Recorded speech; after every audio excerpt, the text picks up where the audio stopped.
Kalau kita mencintai Allah sejati, itu keresahan kita ini kalau Allah tidak disembah, kalau Allah tidak diperlakukan sebagaimana mestinya.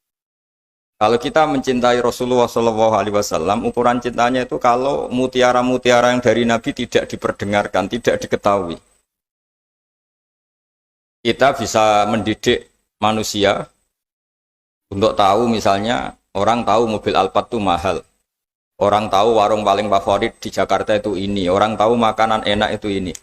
Tapi kita gagal mendidik masyarakat misalnya untuk tahu hal-hal yang sebetulnya itu jadi kebutuhan mereka. Apalagi kalau tidak ridhonya Allah Subhanahu wa taala. Hingga dalam kitab-kitab tafsir diterangkan ketika Habib An-Najjar akhirnya masuk surga yang di surat Yasin itu. Wajah min aqsal madinati rajulu yas'a itu.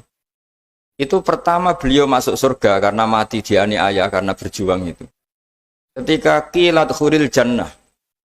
Pertama yang dikatakan apa? Qala ya laita qaumi ya'lamun bima ghafarali rabbi wa ja'alani minal mukramin.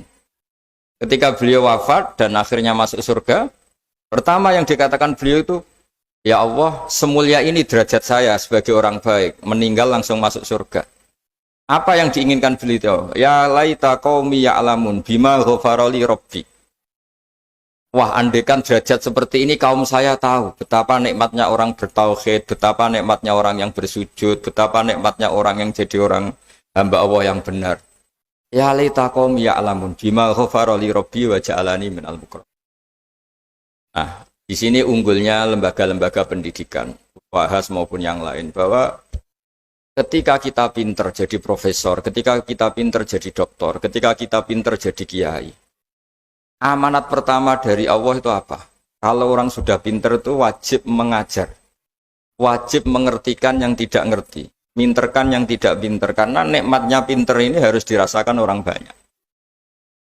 Dalam sebuah tafsir Imam Syarawi ngendikan, Rasulullah itu target terbesarnya adalah nikmati hal-hal yang harusnya menjadi kenikmatan abadi.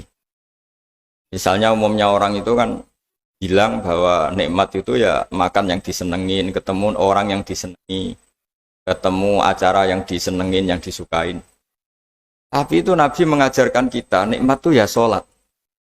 Arifna ya Bilal, tolong saya kasih istirahat dengan sholat.